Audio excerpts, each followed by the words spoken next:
couldn't find anything since, well, they haven't released it.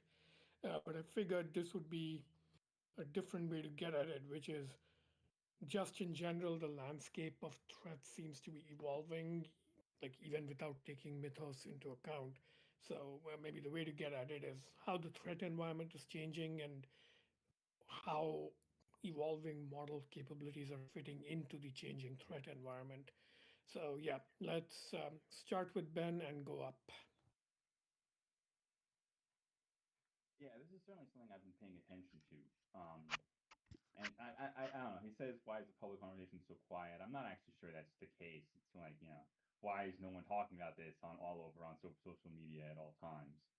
When of course everyone is talking about it. But basically, I do think there's a sort of shift change, and I think it's so in the before AI times, if you've ever run like a server and like you just looked at the logs of like incoming connections, you'll see like this rain of constant, bots trying, it's really simple. It was really simple stuff in the past. Like, if they would check, blindly access as though you were a WordPress site with default credentials or like a PHP admin or something. Um, but you would just see these constantly. Every few minutes or so, because attackers would do is they'd run bots that would basically scan the whole internet and try the simplest, you didn't change your password from the default, so we're gonna get in sort of thing. Um, and that's sort of the thing that's been going on for decades now. But now, with the AI tools, you can do a lot more. At almost, it's not quite that level of automation because, tokens aren't as free as sort of pings are. But it's now, it's just another level of automation where if there are any, known vulnerabilities in your system, it's much easier to scan and get in. Um, and it's much easier to push laterally as, if you fish your way in. Um, it's a lot easier to find weaknesses such that, you can switch to something more technical than fishing to get what you want. Um, so in addition to the actuals, but I also think it's the maturity of the threat actors who are, a decade ago or, a decade and a half ago, they were relatively young if, existed at all. Um, Whereas now they've sort of, they've had a decade to work. Um, and, I mean, they've gotten better at their jobs. They've been able to expand, get more funding, sort of prove that the model works to their investors, which is usually some foreign government. Um, and they are, able to, continue pushing and industrializing their methods. Um, so that it's not just the AI tools. So I think, that certainly makes it easier to, once you've gotten a target to, really feel out and make sure there's like, Claude might not, be able to, it's not magic, but it just has so much information on, all the various systems or professional systems that, these, companies might use that if there is known weak points, you can probably find them. Um, Without you having to be a super expert and have all that detailed knowledge. It's almost much more of a search thing where, most of these vulnerabilities that have always exploited are either like, some human vulnerability like phishing or some known vulnerability. I'm sure it's, zero days are used every once in a while, but it seems like most of them are just the case of, this was known, but it was really esoteric. Whereas previously you would have to have someone who was really, knowledgeable in that sort of system to be able to recognize it. Now, any AI tool probably can pick it up pretty quickly. So yeah, this definitely feels like something that's probably going to get worse before it gets better. But I do sort of buy into what Vitalik is saying, not so much about the formal verification, though I do think that's kind of an interesting way to approach it.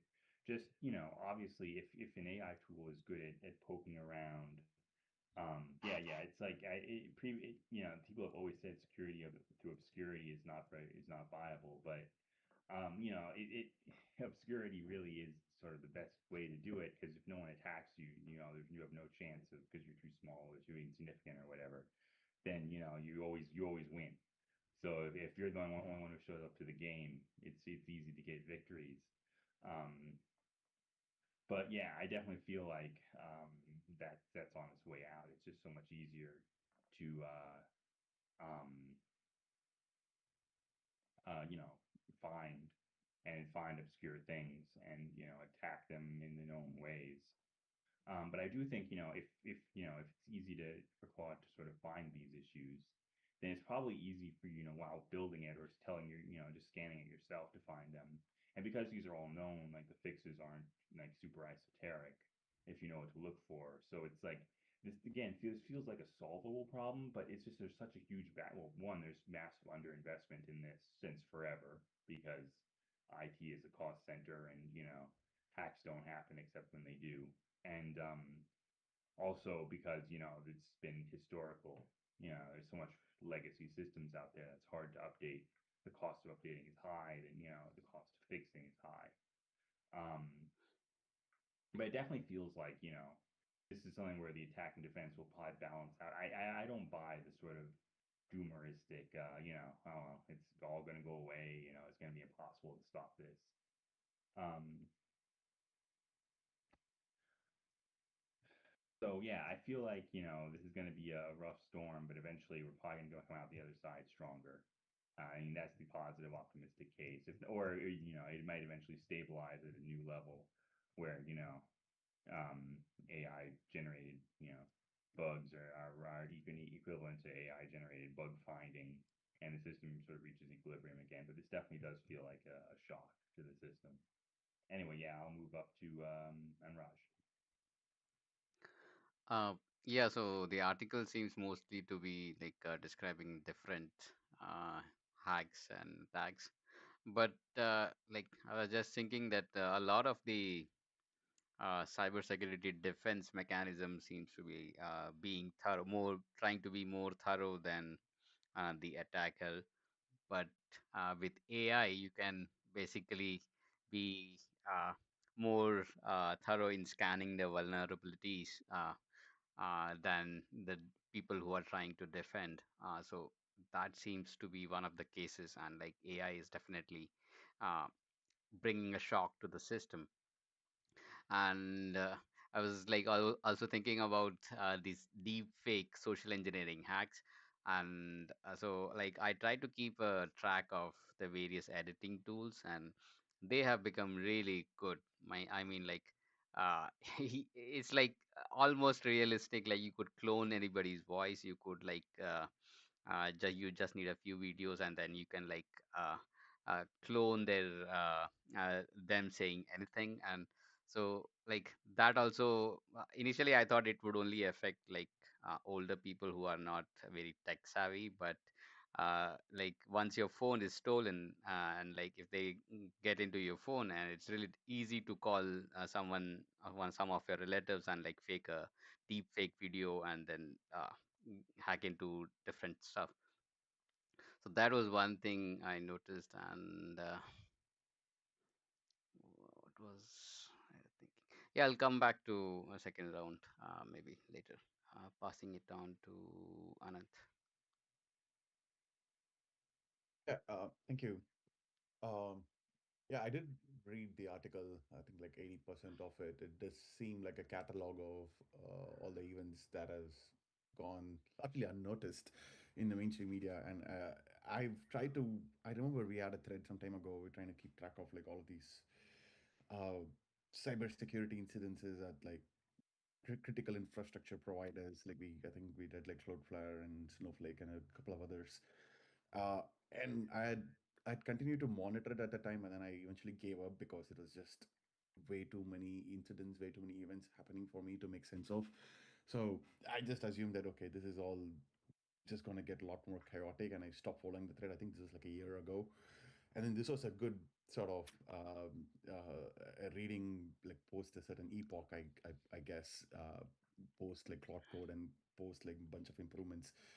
And I think yeah, like when I was following those incidences, then like I was coming in with a, sort of a different uh, perspective on like how like blockchain ecosystems and the sort of the the Byzantine fault tolerance that those tools provide, like how can they perhaps fit into this chaotic mess?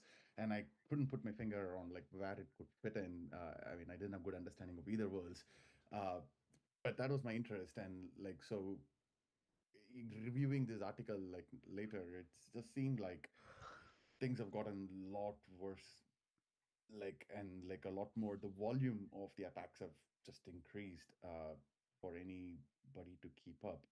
It looks like, um, yeah, and I'm also thinking about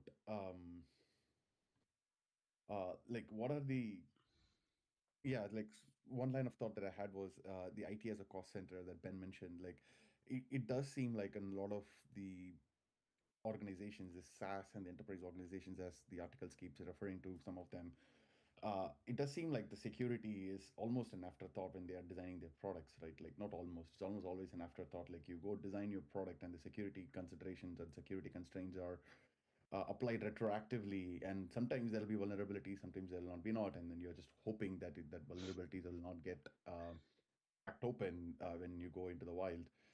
But clearly, as it happens now, like with enhanced tools, enhanced methods, and I think a broader diffusion of knowledge, it seems like those vulnerabilities are not, I mean, easily accessible. It almost reminds me of this sort of cheap drones, the cheap missiles that the Hamas was using. It's almost like an asymmetry warfare from that perspective against these enterprises and like SaaS companies, and and yeah, like I think the article keeps complaining that, oh, this has gone unnoticed, and I don't know if it has gone unnoticed at that level. I mean, they also mentioned somewhere in the article that on a day-to-day conversations between the practitioners and the board, there is maybe not much conversations happening about these vulnerabilities. But I think it is the conversations are happening, but it's the question is like how do we handle it and how do we sort of uh, continue to operate business without this like bogging the main work down. Which brings me to like another point, which is like the seems like if IT is a cost center and IT is almost like security, or not specifically security is an afterthought. It seems like it doesn't directly add economic value to a particular group, business entity, whatever you want to call it, and so it's not considered like first class in that sense. So hopefully all of this will force um again, I guess I'm answering my own question in some ways. Like it might depend on like people on the other side valuing like safe, secure products as opposed to products that can be sort of that are vulnerable and that can be easily sort of attacked by like some kids in high school in some cases. Like I remember reading a case in the UK. It was like 17-year-olds going after like national security apparatus in some form, but uh, it does seem like there is sort of a need to sort of have security axioms or security hygiene axioms or something like that, and like follow it to the best you can, and hope that you don't have vulnerabilities in your supply chain, which again was like the key theme that the article seems to like center around, is this supply chain vulnerability is the trust chain, or supply chain as he calls it, is like the point of attack, and like maybe perhaps you don't treat like package installers and other libraries as just like a a dependency for your business outcomes. Like you kind of have to, like I said, maybe escalate that to like a uh, first class aspect of the product. But again, I don't know how much of that'll help given like the complexities. It seems like it's like too messy, and it seems like hoping to have a sort of a uh, clean pipes almost is like either you get clean pipes at like at a low bandwidth, which you can do in like Ethereum type systems, or you have like internet scale systems, which is just messy and it's got all kinds of issues. And also, I mean, I was just thinking about this also, like it seems like with Cloud Code and like other AI tools, like the push is on like for everybody to become a software engineer in some sense, like without having to have the formal training or the formal practice to do it. And like I suspect it's only going to get worse Everybody's rotating keys all over the place, and like all kinds of secret tokens shared in like the agentic memory, uh, and like opens for all kinds of exfiltration attacks, and like yeah, it just makes me wonder even the value of the information that you're sitting on in the first place, and if that value factorization should change in some ways. Uh, the last sort of thought I had, I mean, I was chatting with GPT on like uh, what could be like a better, like a first level, like defense against like this proliferating attacks, and it seems like instead of application boundaries as the perimeter, maybe you start with identity as a perimeter. Maybe that's where the blockchains can perhaps uh, link in the system. I'm sure I'm missing all kinds of technical constraints to do that. Uh, anyway, I thought that was an interesting line to think about, like identity as the new perimeter for all kinds of internet applications, and maybe you secured that. Uh, yeah, and I mean the mythos and the open AI bit. I mean that's the it's like the greatest marketing they could come up with, right? Like it's so crazy that we can't release it, and so it's allows for uh, uh, sort of like a shared, almost like an old school back in the room, like in the back room, people drinking whiskey and agreeing that, oh, you're not gonna, we are going to deal with this in a certain form. Like that's what it feels like with 40 special companies they've given access to, and I think there was another meeting that the article suggests with the Fed chair and uh, the systematically important banks having a meeting in terms of the stability of the system that these things open up to. Uh, Again, makes me think that if all of this seems like a soft solutions to a fundamentally a hard problem, so you need like a hard solution. Uh, so I don't know where I'm going with that, but it's all some thoughts. I will pass it to Venkat. Right. Yeah, this is not easy to think about cogently. I was having a discussion with ChatGPT about various aspects. Couple that I thought were useful was one is obviously an arms race is starting, and there are two possible ways the arms race can go. One is that defensive capabilities will evolve just as fast as the offensive capabilities, and the other is that they won't. So if they do evolve at the same capability, then you might have like I don't know, more biological style security environments, like how the body adapts to new viruses. So there's regular white blood cells that like take out known threats, and then there's that whole stuff we learned in COVID about new threat emerges. T cells learn to identify it, and there's almost like a programmable track a moving target layer of immune defenses, right? So it's a much more dynamic game than we are used to. Um, and the Cloudflare invisible security check of your typing pattern, yeah, that's an example of that. Like I was aware they did that with the click patterns and captchas and stuff, but I had no idea people were moving to this model of like even how you type your password is kind of like a hidden biometric signal. But you can imagine the next stage of that, right? Like if AIs can mimic voice and face and things like that, they can easily mimic typing pattern as well. So you can imagine like next round of the arms races, the AI is trained on your typing through like some malware, and then once it has enough to mimic your typing, then it tries to attack your secured thing. So uh, that can happen. And then there is enough headroom, I think, in like defensive techniques to keep that going for a while, right? Like more encryption techniques, key pairs, the I don't know, maybe all the way to fully homomorphic encryption or whatever, like moonshot things they're talking about, ZK rollups, all that stuff. So there's headroom to go. But then that brings us to the other scenario that there simply isn't as much momentum or incentives to go all the way down and you know economically create an engine for defense to keep up with offense. And this has always been the case because defensive security is kind of like spending on insurance. And when bad things are not happening, you kind of don't want to spend the money because it feels like you're wasting it, right? And you actually see this like um, people hurry to try and buy insurance just as threats are about to hit, or after, like there are even people like dumb enough who don't get how insurance works. And I've heard of people trying to buy car insurance after they're in an accident, right? So there is that.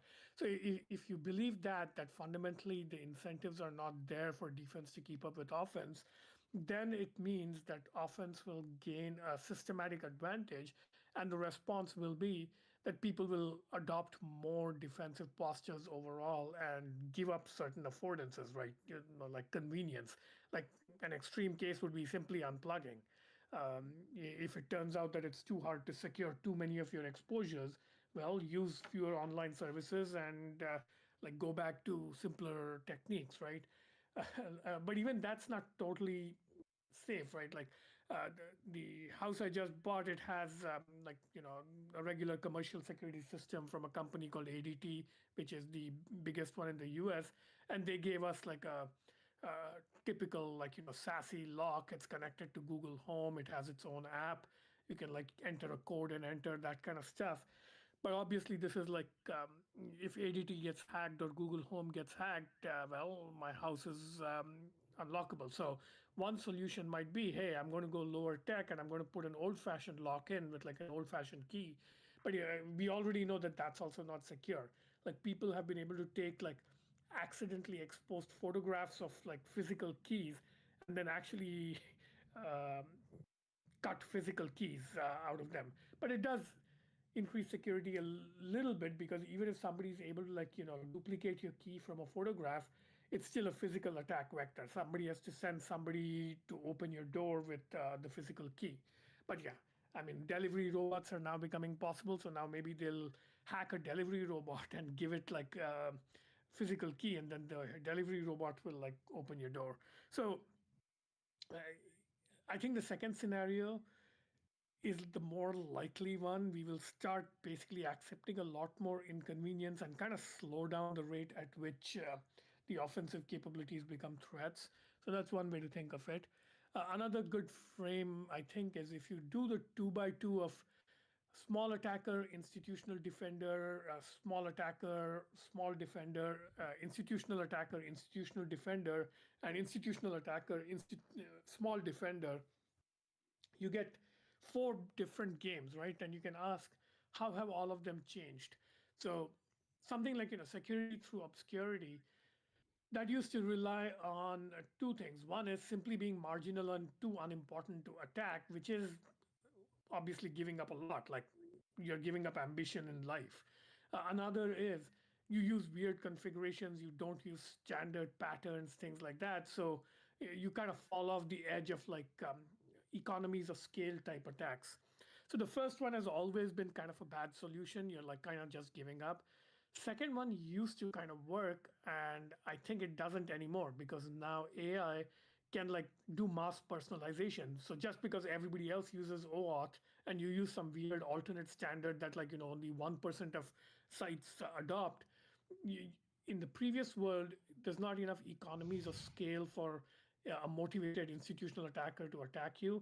Now throw AI at the problem, and even if there's only like 10 people in the world using that pattern, AI will spend the tokens and figure out how to attack that particular pattern. So I think security through obscurity is kind of going away.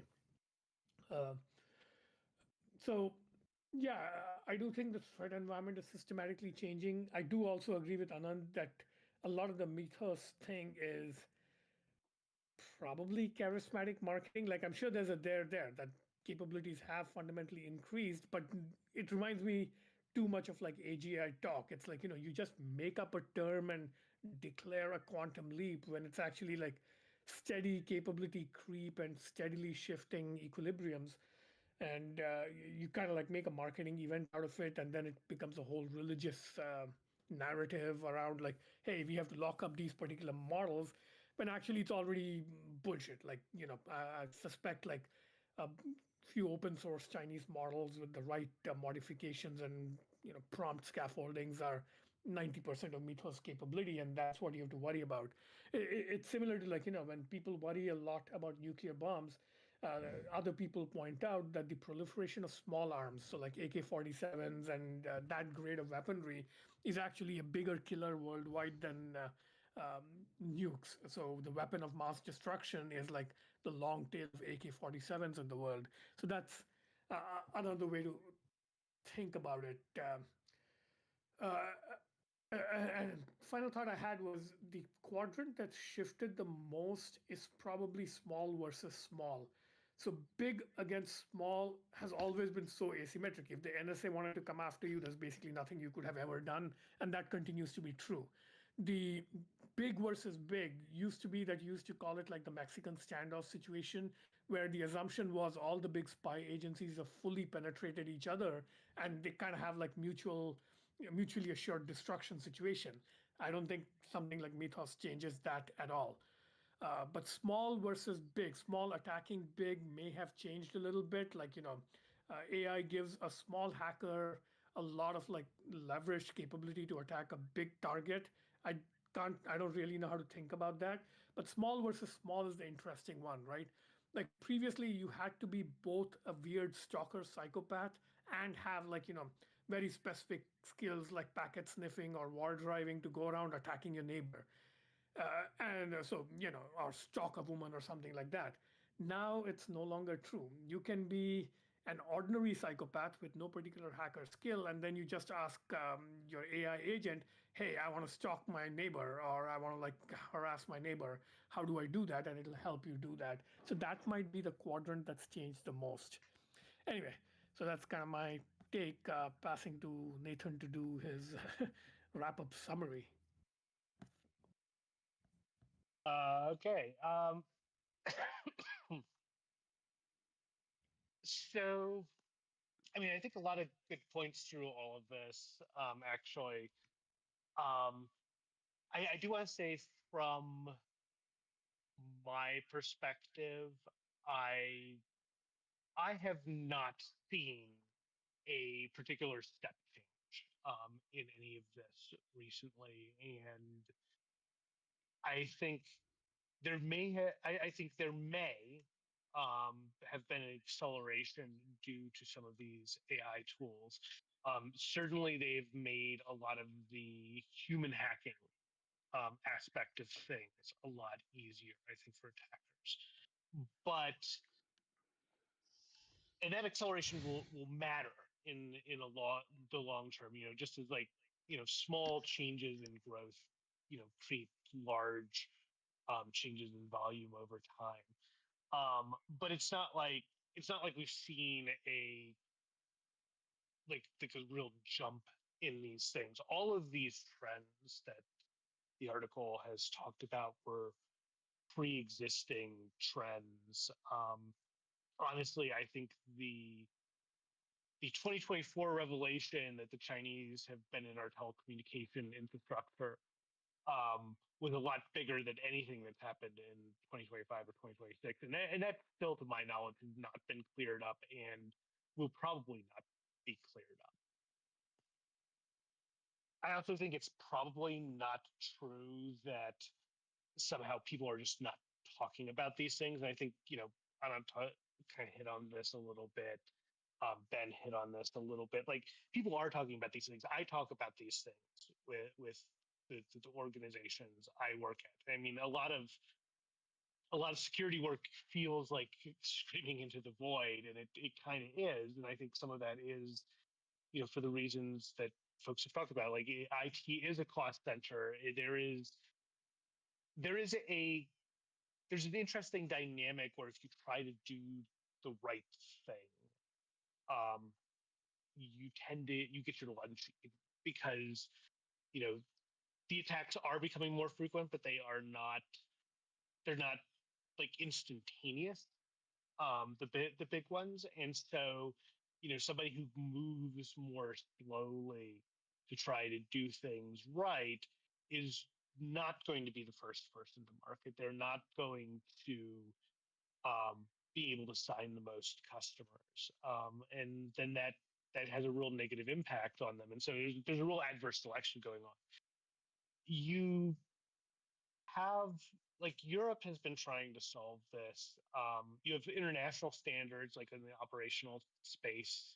There's IEC 62443, which deals with like oil refineries, cars, robots, that sort of thing. That's IEC is the Europe side, and that's ISO for the kind of everybody else. That's There's a little bit of a nickel and dimey aspect to it that sort of annoys me about these standards, but it's a checklist, and it does seem like people need checklists. Like, I mean, surgeons with checklists do a lot better. Pilots with checklists do a lot better. So having kind of a checklist seems like a good thing overall. Europe has been trying to deal with this more broadly with something called the CRA. Um, I have talked to a lot of people about the CRA, and I think the CRA is going to wind up being something like GDPR, where it was well intentioned, but it is not well thought out. I'm not really sure what the right government intervention solution looks like, but certainly this does seem like it's a market failure. Um, we have something that is far enough out that the market competition can't actually capture that. But the existing government approaches that have been tried are like, they seem overly heavy-handed, at least to me. But I don't know what the right one is, so maybe that's the best we've got. It's hard to say. Um, in terms of all of these trends, like the Axios vulnerability, it's like this is a good example of, like, AI speeding things up. I'm sure, setting up like that Teams call is something that definitely took some of like your deep fake technology and whatnot. But like all of those, like setting up a fake organization and sort of fishing somebody over a period of weeks to do something, like this was all pioneered in the blockchain space. Like this is stuff that has been being used to attack blockchain developers for years now. And it's just sort of like, it's maybe what's remarkable about it is that it's escaped containment, and everybody just sort of poo-pooed the blockchain world and thought that, nothing, they were obviously so much smarter than these people, except they're not. Like, because there's a lot of smart people working in that space too. Like, I think maybe that has sort of caused some people to underestimate, um, in the broader world, the broader applicability of these tactics. Um, I think the last thing I'll just sort of say, I'm kind of rambling a little bit, but attackers go after what is weak. Like attackers are, pen testers are like attackers.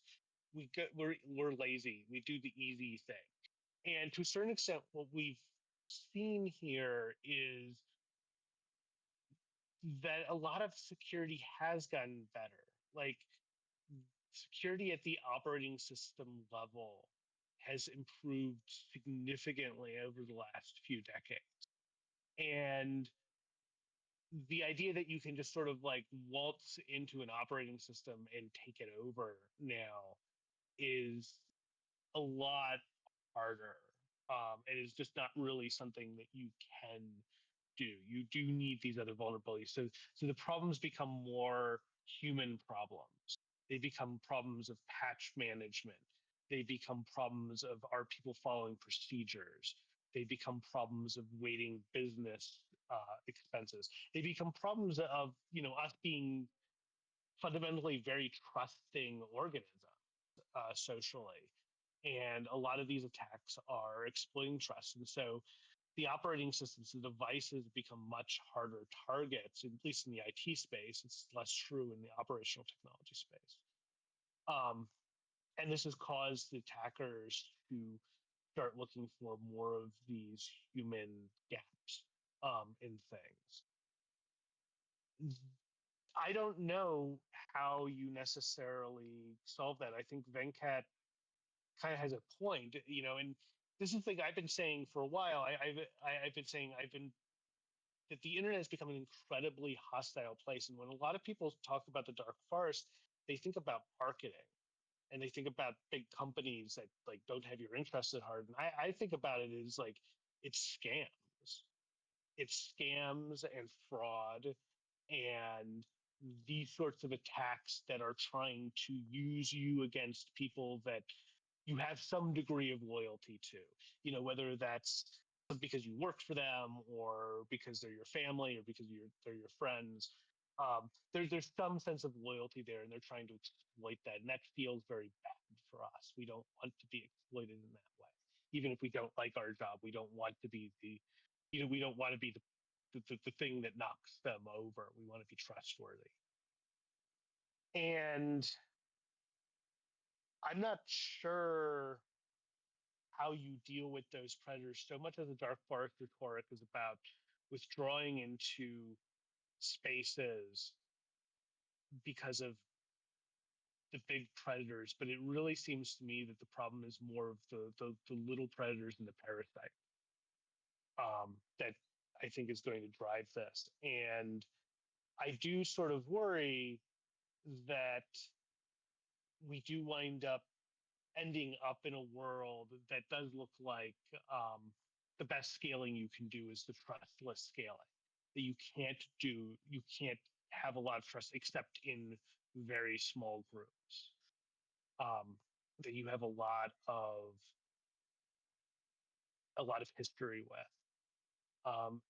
I guess to a certain extent, maybe that's sort of like a return, Back to the Future or Back to the past, however you want to say it. It's a return to a lot of how humans used to function, but like there were a lot of very good things that came from being able to network people together. And it's unclear, be, like, do you do like a Dune thing where you sort of like fall back to a world with like a lot like weirdly lower technology in some ways? Do we all go back to actually like reading physical newspapers?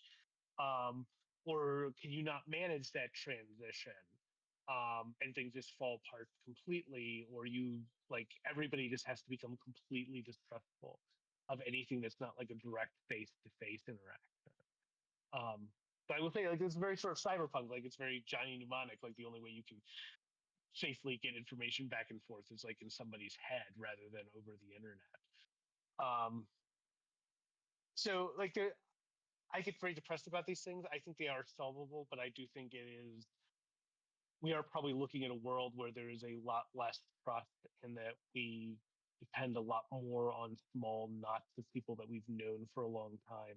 And I'm not sure that um, does as much for encouraging human flourishing long term. But I also don't know.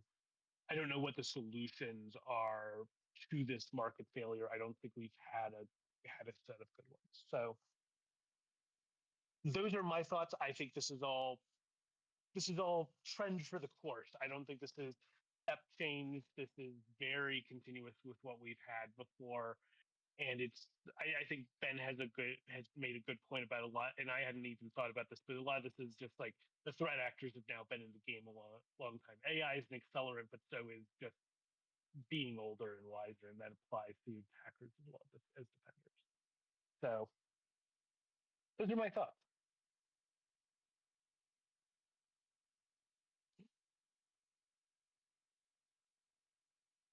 All right. 1 minute left. Anybody got any other summary slash closing thoughts?